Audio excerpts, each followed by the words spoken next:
Bienvenidos una vez más a Triángulo Satelital. Estamos nuevamente en la Biblioteca Popular Ansible para charlar de ciencia ficción y los temas que la orbitan. Mi nombre es May y como siempre me acompaña Juan Moretti. ¿Cómo estás, Juan? Peor vestido que vos. Bueno, eso era obvio, eso ya lo sabían. ¿Cómo estabas? Muy bien. Excelente, eso sí es lo que me gusta. Yo también estoy muy bien. No me preguntaste, pero está perfecto, listo. Yo estoy llevando este programa. Estoy muy bien porque hoy vamos a hablar de un tema fascinante para mí, que es lenguaje y ciencia ficción. A veces creo que pensamos la ciencia ficción como un género más preocupado por la aventura, la acción, alguna tecnología sorprendente. Pensamos, por ejemplo, en las aventuras de Julio Verne del siglo XIX, pasando por las revistas pulp, pasando por la edad de oro de la ciencia ficción a mediados del siglo pasado, y quizás empezamos a ver más experimentación, más reflexión, un cuestionamiento quizás de la realidad misma a partir de la nueva ola en los años 70 y 80, pasando por el cyberpunk, el new weird y otros subgéneros que nos apasionan. Pero la ciencia ficción, como cualquier literatura, no se puede escapar nunca del lenguaje. Pienso el lenguaje como este puente que une dos orillas. Es la única forma que tenemos de comunicar una experiencia. Y mientras que ese puente une dos orillas, también marca la distancia, marca la brecha. El lenguaje es una cosa imperfecta. Hoy vamos a pensar el lenguaje como dispositivo, el lenguaje como reflexión, el lenguaje como enfermedad. Para hablar de todos estos temas y su relación con la ciencia ficción, hemos invitado al escritor, ensayista y tallerista Juan Mathieu. Muchas gracias, Juan, por acompañarnos hoy. Muchas gracias a ustedes por invitarme. Juan, ¿querías contarnos un poco por qué hemos invitado a otra persona que se llama Juan? Primero que nada, para confundir. Eso en primer lugar. En segundo lugar, porque es una persona que ha escrito mucho y que además ha leído mucho y reflexiona mucho sobre la ciencia ficción, pero la ficción en general. Tiene novelas publicadas, tiene 3 veces Luz y tiene también la novela que ahora recientemente vuelve a salir por Caja Negra, que es Materiales para una pesadilla. Pero también tuvo un rol en la parte de edición, lo cual también hace muy interesante su reflexión acerca de las diferentes producciones y cómo se ponen en juego entre sí.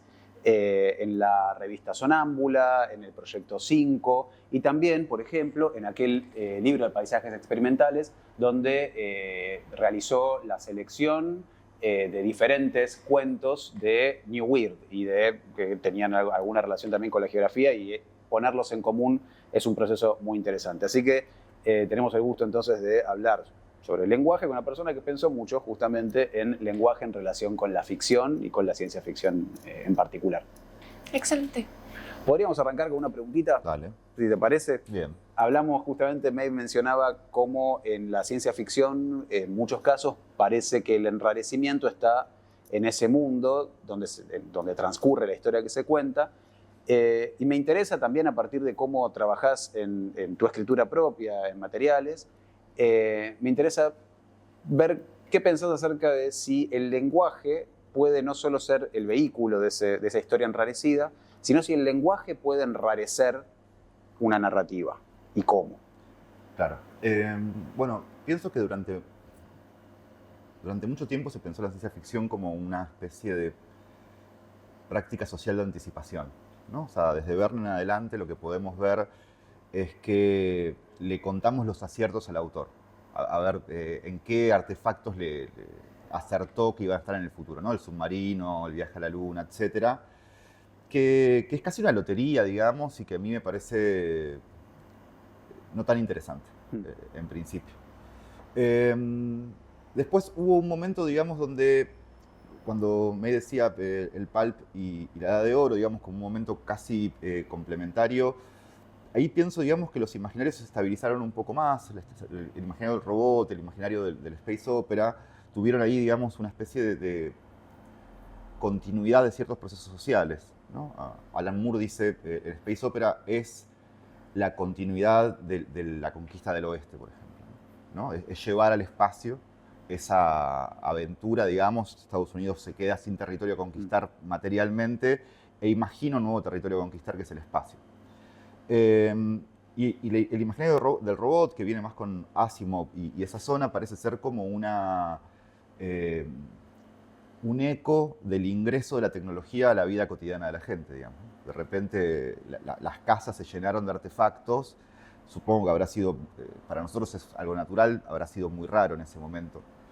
Pero lo cierto es que ese momento de la ciencia ficción, o esos distintos momentos de la ciencia ficción, todavía trabaja con técnicas narrativas heredadas del realismo del siglo XIX.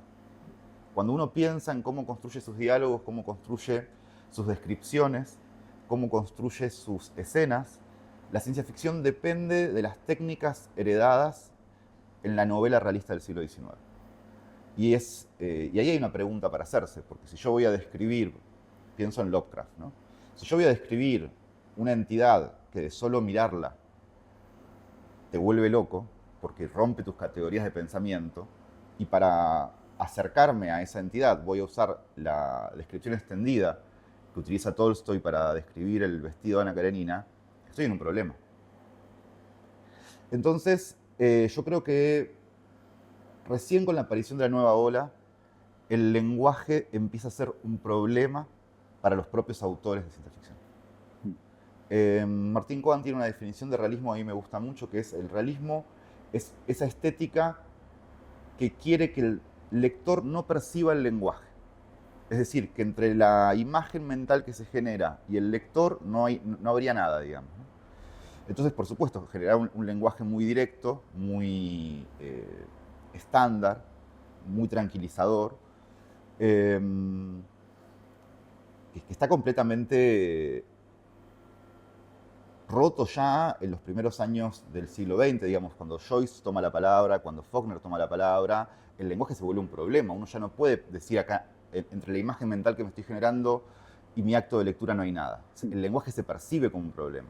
Bueno, para mí ese momento en la ciencia ficción llega con Ballard y posiblemente con todo lo que se genera alrededor de New Worlds, digamos. Y entonces hay algo de ese tipo de ciencia ficción que ya no va a intentar hacer pasar el lenguaje como una especie de ventana transparente por la cual, ¿no?, a través de la cual podemos mirar, sino que va a empezar a decir: acá hay una materia, digamos, esta materia es densa, es una materia, decía May en la introducción, el lenguaje es imperfecto, entonces le vamos a prestar tanta atención a la parte que comunica como a la parte que no comunica, digamos, ¿no?, que deja encerrado dentro del propio sujeto que enuncia. Así que me parece que es por ahí, digamos. Yo creo que el enrarecimiento empieza en ese momento y que en el campo de la ciencia ficción actual, contemporánea, los trabajos que más me interesan están puestos ahí, están inscritos en esa tradición que empieza en Ballard, y que yo creo que hoy autores como M. John Harrison o Blake Butler están intentando desplegar. A veces pensamos en estas categorías para nombrar estos objetos literarios como géneros miméticos y no miméticos. Y mientras te escuchaba pensaba en eso. Quizás la pulsión mimética de representar una realidad, a ver, por decirlo de una forma llanamente, comunicarte información y acciones, no es quizás la búsqueda en o podríamos ampliar quizás la categoría de género no mimético, de transmitir experiencias en vez de información. Es una buena pregunta. Yo creo que la ciencia ficción y los géneros no miméticos, pero sobre todo la ciencia ficción, durante mucho tiempo fue arriesgada en la imaginación, conservadora en la forma. Ese conservadurismo tiene que ver con que el riesgo formal, que al realismo, que para la evolución, para la mutación del realismo fue fundamental, a la ciencia ficción no le interesaba. Entonces uno compara qué se estaba escribiendo en los años 20 en el pulp y qué se está escribiendo en los años 20 en el realismo, y vos tenés en el 22 el Ulises y la Tierra Baldía, en el 25 la señora Dalloway, ¿no?, en el 29 El ruido y la furia. Eso era el realismo.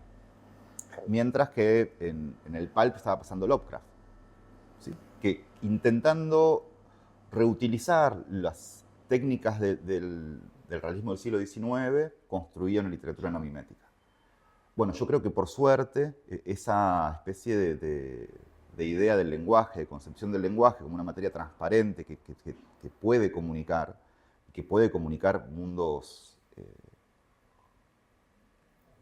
postular mundos, ya no describir nuestro mundo, sino construir mundos nuevos, pero hacerlo con un lenguaje demasiado directo, empezó a ponerse en crisis, digamos, y hacia la segunda mitad del siglo XX ya vemos que esa idea es muy inestable y está en crisis.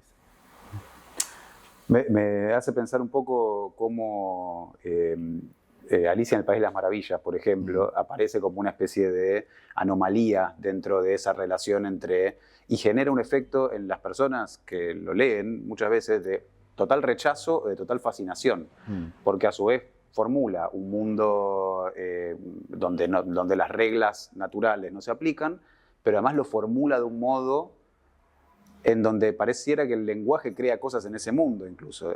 Los juegos de palabras existen ahí adentro y quizás eso tiene que ver con liberarse, con haber sido escrito por fuera de categorías editoriales de seriedad, que un poco quizás le pasaba a la ciencia ficción, que tenía que instaurarse en una categoría literaria, mientras que algo escrito como literatura infantil un poco como que se suelta de esas pretensiones y puede ser algo que solo quiere producir, no sé, efectos, no digamos efectos estéticos, pero dar gracia, interesar, hacer reír, y que esa voluntad que guíe la escritura permite que sí haya una experimentación doble, tanto en aquello que se cuenta como en cómo se lo cuenta.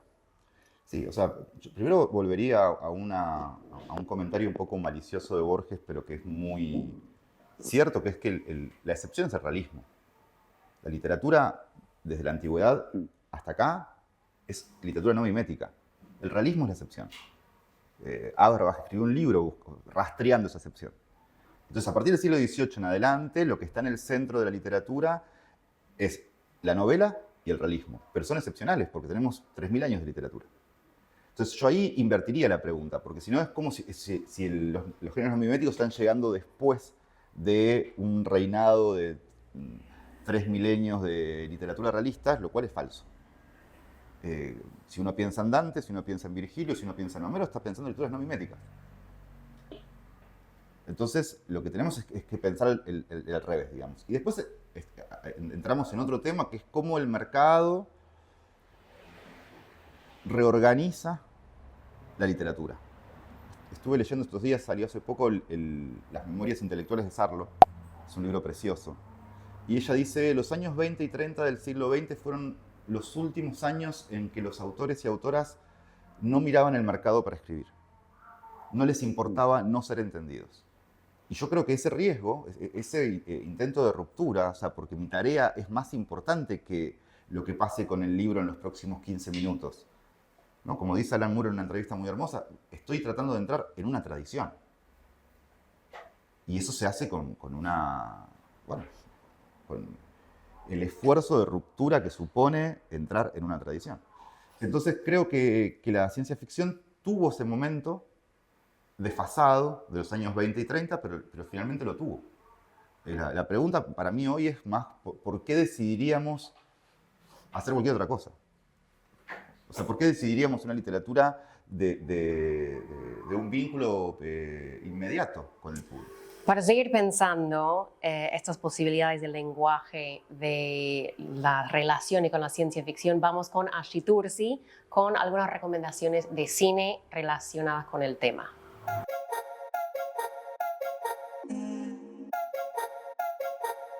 ¿Cómo están? Hoy les quiero hablar de La Antena, una película dirigida por Esteban Sapir del año 2007. Es una película que en su momento tuvo una circulación muy restringida, una película muy diferente a lo que se estaba haciendo en su momento, y por esto y porque en parte emula a lo que era el cine silente o llamado cine mudo también, es una película que puede ser considerada de culto. Pensando en las películas nacionales que pueden relacionarse con el lenguaje o con la comunicación, La Antena es una película que permite un doble abordaje. En primer lugar, por lo que es la trama. La trama transcurre en una ciudad cuyos habitantes se quedaron sin voz. pero se quedaron sin voz porque están sometidos por el tirano de esa ciudad, que es el señor Televisión. ¿Qué hizo el señor Televisión? Inventó una máquina del mal que transmite una señal constante a través de los televisores y pantallas que aparecen en esta ciudad para que los habitantes estén de alguna manera hipnotizados, sometidos y no puedan hablar, no tienen voz.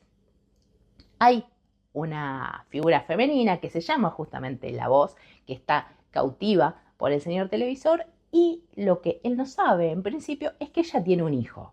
Ese hijo no tiene ojos, pero sí tiene voz. Aquí aparece la figura del inventor, que es un personaje que dice, bueno, si nosotros podemos hacer llegar la voz de este niño a el resto de la gente de la ciudad, de alguna manera vamos a revertir el efecto de esta máquina maligna y la gente va a poder comunicarse otra vez. Y acá la estrategia que plantean es una cuestión meramente comunicacional. Lo tienen que llevar a un aparato que propala la voz humana a través de toda la ciudad, y ese aparato no es ni más ni menos que la antena que le da nombre a la película. En este niño que tiene voz y puede darle la voz y hacerle recuperar el lenguaje a todos los habitantes de esta ciudad, se encarnan diferentes tópicos de la ciencia ficción. El personaje elegido, la posibilidad de una resistencia, la posibilidad de la liberación, la posibilidad de derrotar a un tirano a través de una herramienta que estaba ahí y el tirano no la consideraba dañina, no le daba mucha bola, como que pasa mucho por ahí la película, por ese tipo de trayecto. En un momento de la película, un personaje susurra, nos han quitado la voz, pero aún nos quedan las palabras.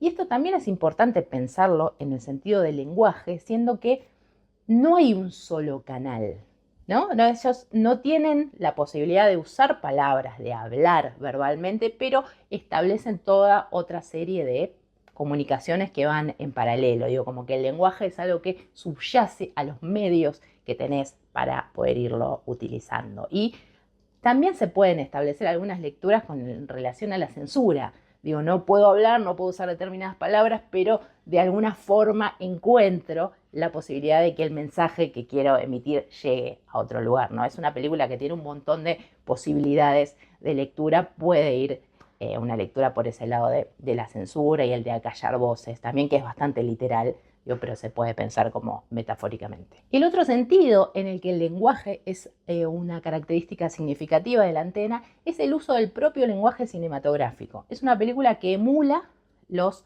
films mudos, que eran como lo hegemónico y la norma de las películas hasta la década del 30 que llegó el sonoro. Son películas, está hecha en blanco y negro, la musicalización tiene muchos pianos, algunas cosas de percusión que recrean la musicalización de las películas sonoras. También cuando los personajes quieren hablar pero no tienen voz, hay no intertítulos, porque no se interrumpe la acción con placas, sino que sobre los propios personajes hay muchos planos de bocas donde se sobreimprime lo que esos personajes en teoría están diciendo, y ahí también es una forma de reconocer que hay un espectador, es una forma de romper la cuarta pared y decir, bueno, yo le estoy hablando a alguien y le tengo que mostrar lo que el personaje quiere decir y no puede. Es una película súper interesante. De momento está disponible en la plataforma de Cinear. Todo lo que es la disponibilidad de pelis en streaming lo experimentarán en el día a día. Hoy están, mañana no sabemos, pero es una peli relativamente accesible, en buena calidad.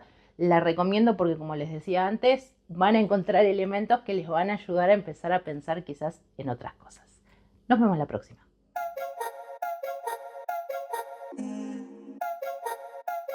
Bueno, Juan, estoy siguiendo tu trabajo en cuanto al análisis textual hace un tiempo ya, y me parece que elegís unos autores muy complejos en cuanto a su trabajo con el lenguaje. Estoy pensando en Joyce, estoy pensando en Faulkner, en Emily John Harrison, incluso en China Miéville. Y por mi oficio no puedo dejar de hacer una conexión con esto también que trabajas mucho, que son las presencias fantasmales en la literatura. Cuando hablamos de una obra que se ha llevado de un idioma, de un lenguaje a otro, necesariamente está la presencia del traductor. ¿Cómo lidias vos con ese ente fantasmal del lenguaje que es el traductor? Bueno, en principio con mucha admiración, digamos. El trabajo de la traducción es un trabajo se me escapa, digamos, con el cual no tengo mucha cotidianidad, pero pienso sobre todo en Ulises, que tiene una historia de traducción muy, muy importante en Argentina. Y por lo general, la traducción significa una forma de ingreso a un sistema literario. Entonces, por ejemplo, que Borges haya traducido la última página de Ulises en 1925, y él se diga a sí mismo en esa reseña: soy el primer, creo que viajero sudamericano de esta obra, digamos, tiene que ver con quién hace ingresar un texto a un campo literario. Y esa es una pregunta central. ¿Quién toma la decisión de que el texto quede fuera o quede dentro? Por ejemplo, en Faulkner hay un gran malentendido cuando se lo empieza a traducir, y las primeras editoriales que lo traducen son editoriales ligadas al Partido Comunista, ¿no? Y uno dice, pero Faulkner, un segregacionista, un tipo... Y sin embargo, claro, hay un elemento que Piglia llama el horror del dinero en Faulkner.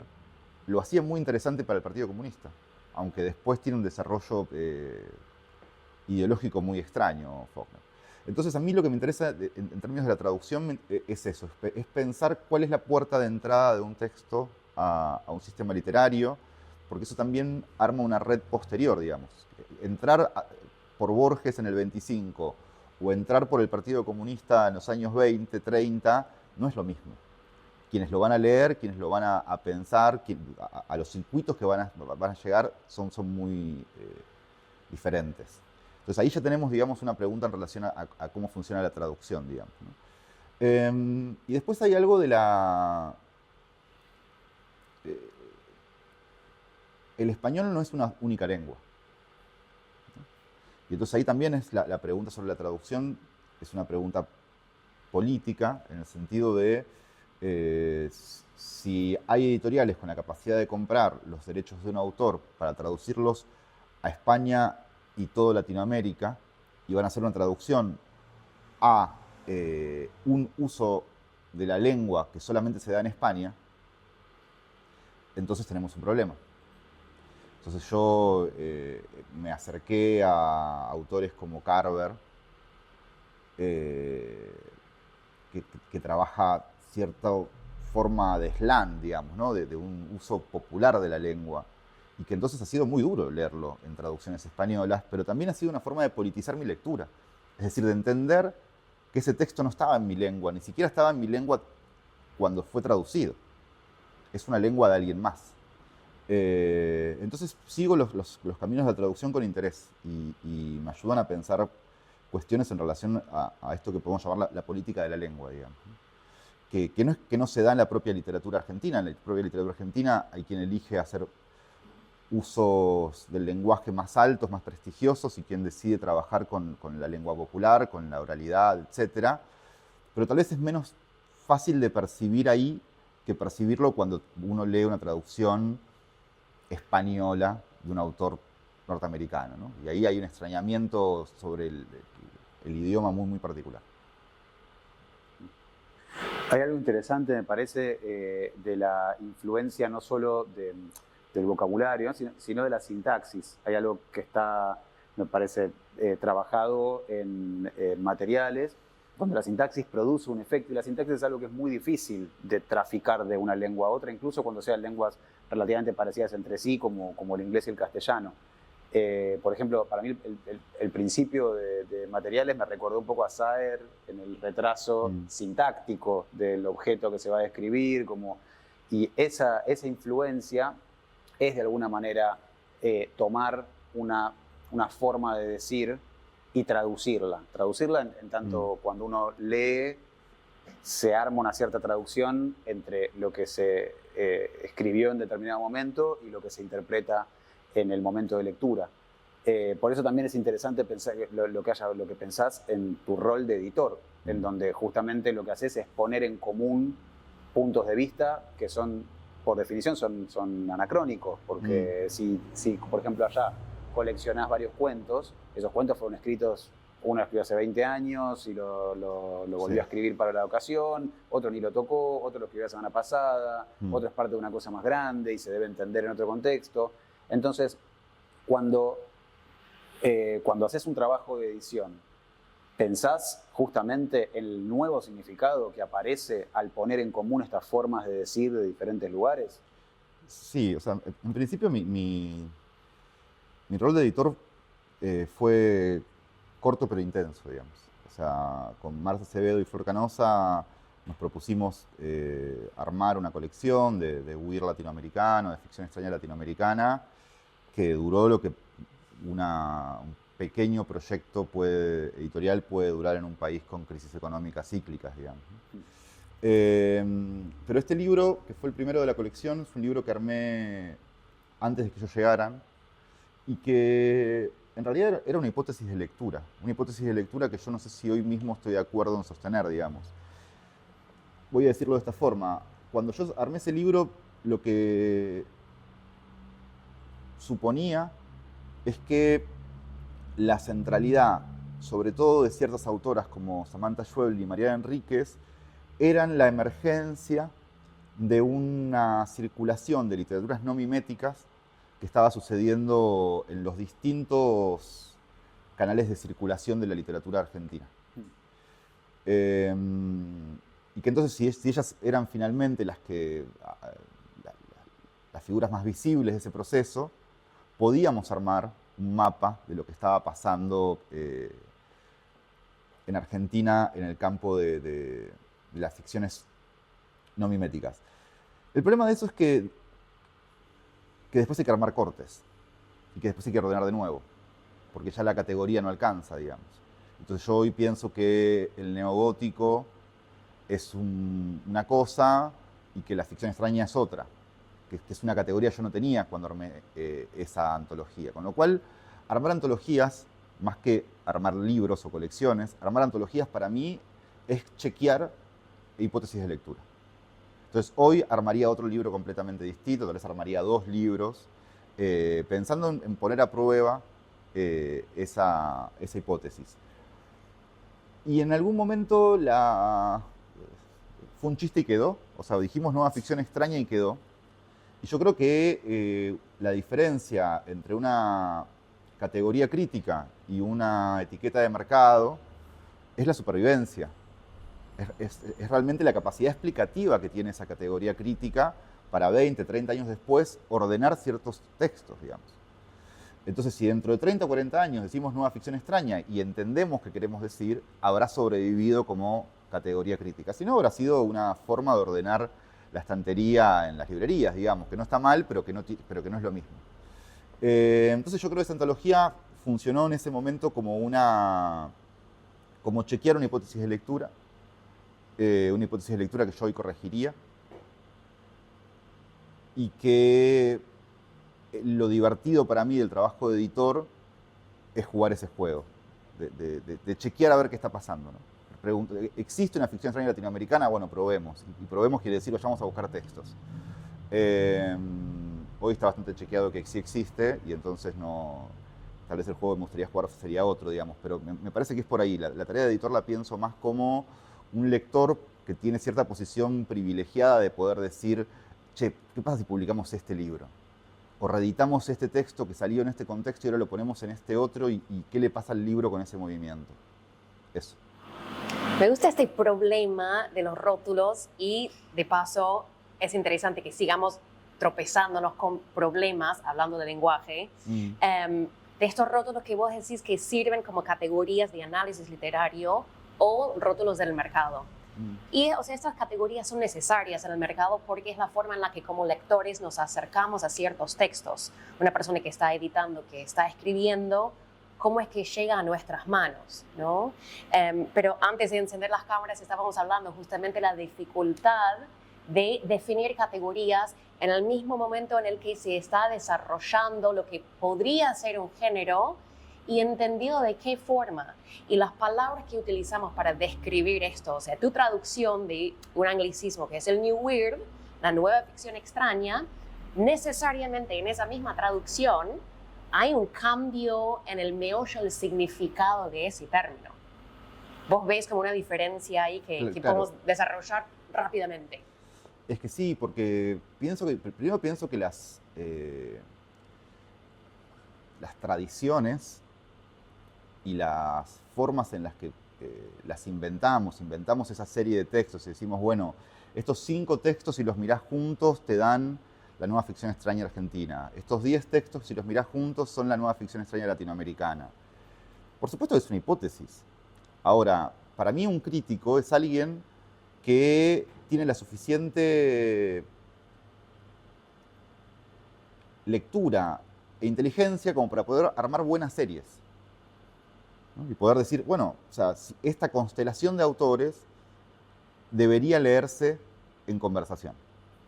Cuando Borges escribe ese texto magnífico que es Kafka y sus precursores, lo que está haciendo es un acto de crítica increíble, que es ya no decir estos textos contemporáneos van juntos, es esto Kafka reunió hacia atrás esto que estaba separado. Entonces a mí me parece que, o sea, por momentos escucho como enojo sobre la aparición de nuevas categorías. A mí las categorías me ayudan a pensar, digamos, y las que no me ayudan a pensar no las uso. Entonces, me parece que el enojo contra la emergencia de una categoría, que por supuesto va a ser chequeada en la realidad. Porque yo puedo decir, existe el gótico andino, y después, si esa categoría no habla más que de 3 textos, bueno, dentro de 10 años la habremos olvidado. ¿Cuál es el problema? Que probemos a ver si funciona. Me parece que ahí tenemos una idea de que, bueno, por lo menos cuando yo empecé a leer todo parecía muy fijo, digamos, ¿no? O sea, yo tenía 18, 19 años y vos me decías el modernismo y yo no pensaba en Joyce, pensaba en Rubén Darío. Y me parecía que eso era fijo y era un evento de la realidad.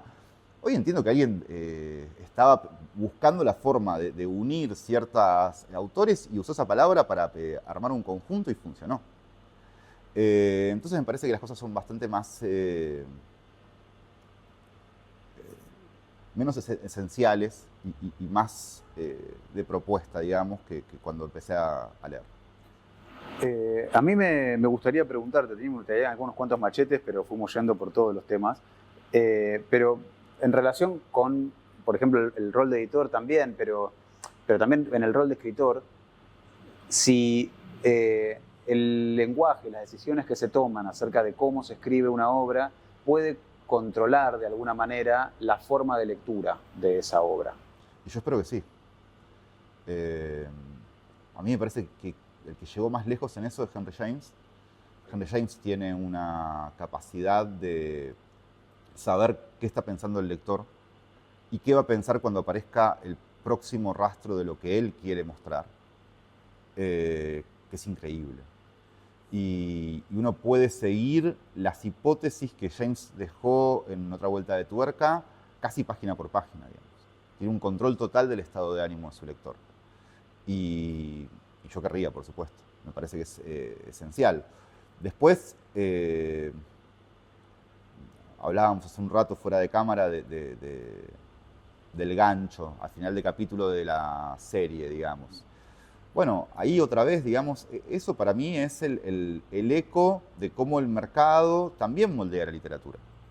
Porque Dickens escribía 3 capítulos, los mandaba al periódico, la revista, y después la gente se agolpaba en el puerto de Nueva York para recibir lo que había quedado abierto en la entrega anterior.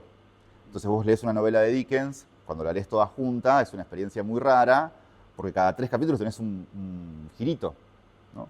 Pero yo me crié viendo telenovelas. Mi abuela y yo éramos grandes televidentes de Andrea del Boca, por ejemplo, y yo sabía que los viernes tocaba un golpazo, y había que esperar hasta el lunes, y era así.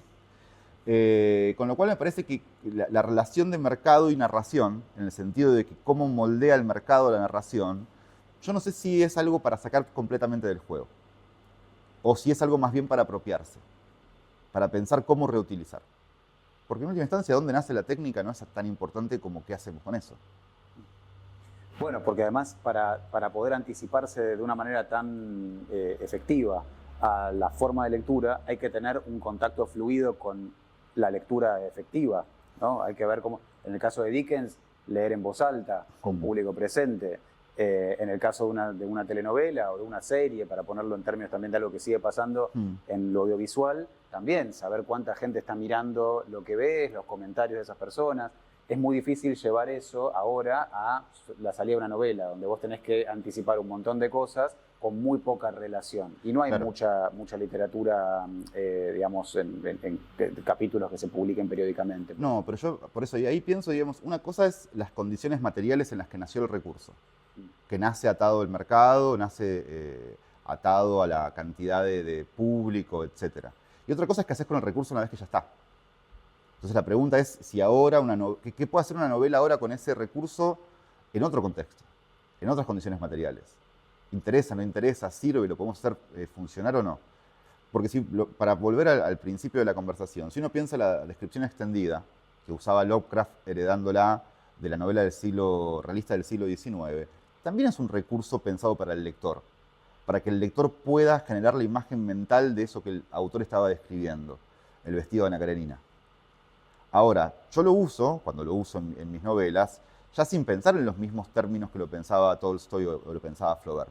Entonces, ahí una cosa es la historia del recurso y en qué contexto nace, y sabiendo que ahora hay contextos, si se quiere, pueden ser más simétricos al de Dickens, por ejemplo, una serie de una plataforma, tiene un contexto más parecido, la serie de plataforma, que el contexto donde escribía Dickens. Yo estoy escribiendo una novela, si uso ese recurso lo uso en otro contexto, y ese vaciamiento del contexto original es lo que me interesa, digamos.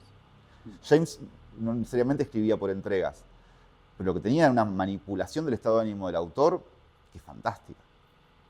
O sea, que le da mucho control a quien escribe de lo que está pasando del otro lado. Bueno, para más recomendaciones de este control lingüístico de lo que nos pasa como lectores, vamos con Carles Ross de la Biblioteca Popular Ansible. Hola, acá saluda Carlas de Biblioteca Popular Ansible. Hoy estamos conversando sobre ciencia ficción y lenguaje, así que en este paréntesis les voy a recomendar algunos libros. Por ejemplo, Solaris, de Stanislav Lem, o también Babel 17, de Samuel Delany.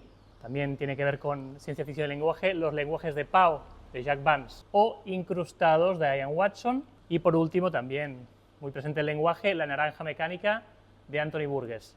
Todos ellos los encuentran en la biblioteca. Nos vemos. Bueno, yo tenía una última pregunta en relación con el uso del lenguaje.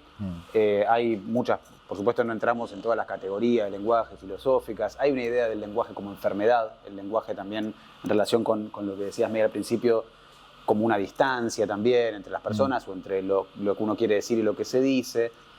Y si se piensa el lenguaje como enfermedad, si ¿opinás que se puede también pensar en el uso del lenguaje como algo, lo contrario a enfermedad, digamos, como curación, como solución, como algo que resuelve esas distancias? Bueno, o sea, primero deberíamos volver a Burroughs, ¿no? Y a la idea del lenguaje como virus y como virus del espacio exterior. A mí me parece que él está en el centro de la discusión de cómo el lenguaje es una materia opaca, sospechosa, que trafica ideología, pero que también trafica pulsiones, ¿no? O sea, entonces ahí hay todo un campo semántico muy barrousiano que me parece que él estructuró de alguna manera, de una forma muy paranoica y bellísima. ¿Cómo revertir eso, digamos? Bueno, es difícil, porque creo que cada vez que optamos por una relación de confianza en el lenguaje, es decir, pensar el lenguaje como un lugar de encuentro y como un lugar de plena comunicación, olvidamos dos dispositivos muy importantes, que es que detrás del lenguaje hay deseo, es decir, hay inconsciente, y detrás del lenguaje hay ideología, es decir, las relaciones sociales también circulan a través del lenguaje. Con lo cual yo no podría pensar en una forma no opaca de usar las palabras. Sí pienso que mientras más conscientes seamos de que esas dos materias están circulando detrás de las palabras, bueno, posiblemente más posibilidades tengamos de hacer un uso sexy del lenguaje, un uso políticamente sexy, ¿no? O sea, entonces, más que como pensarlo como un espacio de encuentro y de comunidad, lo pensaría como un espacio a ser observado con más atención. Eso. Me parece que la vara con Burroughs queda muy alta en relación a la capacidad que tuvo de pensar cómo funciona ese dispositivo, que es el control, que es el pensamiento, que es la persecución de la disidencia en el lenguaje. Me parece que él armó ahí un ensamble muy increíble, digamos, y tal vez menos retomado que otras líneas de la nueva ola, ¿no? O sea, esta especie de doble inscripción de Burroughs entre un beat y un escritor de la nueva ola hace que por momentos no se lo lea tan cerca de la ciencia ficción como realmente está. Así que me parece que yo lo pensaría por ahí. Bueno, solemos cerrar porque nos queda poco tiempo, lamentablemente, compartiendo algunas obras de ciencia ficción, que puede ser novela, película, serie, que trabajan la temática del día, que hoy es lenguaje y ciencia ficción. Juan, ¿tenés alguna obra que querés recomendar? Sí, yo pensaría en una obra que no va a sorprender a nadie que yo la recomiende, que es La ciudad ausente de Ricardo Piglia, donde me parece que el dispositivo central que está en juego en esa novela es una máquina que empieza siendo una máquina de traducción, pero que en la falla de su traducción empieza a construir historias, ¿no? Se comporta casi como una autora. Es una autora que además se alimenta de los restos pulsionales de la ciudad en la que está, con lo cual los miedos y las fantasías sociales son el material con el cual ella produce sus textos. Y finalmente esos textos tienen un grado, o sea, en la borrosa línea entre mundo real y fantasía empiezan a pasar, digamos, desde la fantasía hacia el mundo real, ¿no? Deslocalizando muy borgianamente, deslocalizando, digamos, la verdad de estos relatos. Entonces me parece que es una gran novela para pensar, y también es una gran forma de recordar que Ricardo Piglia, igual que Borges, fueron autores de género, sobre todo, que trabajaron con la novela policial, que trabajaron con el fantástico en el caso de Borges, que trabajaron con la ciencia ficción, y que entonces me parece que eso también arma una lectura contemporánea distinta a la que se suele hacer de esa generación, o de esa línea genealógica, ¿no? Bueno, yo tengo una recomendación de una serie animada, también, una vez más. Esta serie animada que vengo a traer es Primal, de Genndy Tartakovsky, una serie reciente. El autor es conocido, el desarrollador, el productor, Genndy Tartakovsky, por ser el que hizo otras series animadas más dirigidas a público infantil, como Dexter, como Samurai Jack, que muchos recordamos de nuestras infancias, y más recientemente Clone Wars de Star Wars. En Primal lo que hace es contar la historia de una especie de cavernícola que se hace amigo de un tiranosaurio, y el cavernícola y el tiranosaurio tienen diferentes aventuras en un mundo bastante anacrónico, que tiene a veces características que parece como jurásico, otras veces es algo como mucho más reciente en la historia, no sé tanto de etapas históricas, pero ya hay como sociedades armadas y demás. Pero lo interesante en relación con el lenguaje es que durante toda la primera temporada, tiene 2 temporadas por ahora, toda la primera temporada no hay palabra alguna, no se emite palabra. La relación entre estos 2 personajes y los otros personajes que aparecen está totalmente dada por las acciones, los gestos, las cosas que hacen, porque no se dicen nada. Si abren la boca es para gruñir o chillar, poco más que eso. En la segunda temporada sí aparece el lenguaje, pero muy asomado, con un tercer personaje que dice algunas palabras sueltas, y donde todo esto entonces empieza a desarrollarse, pero con un personaje principal que me encanta porque nunca dice ninguna cosa. Y eso es muy interesante.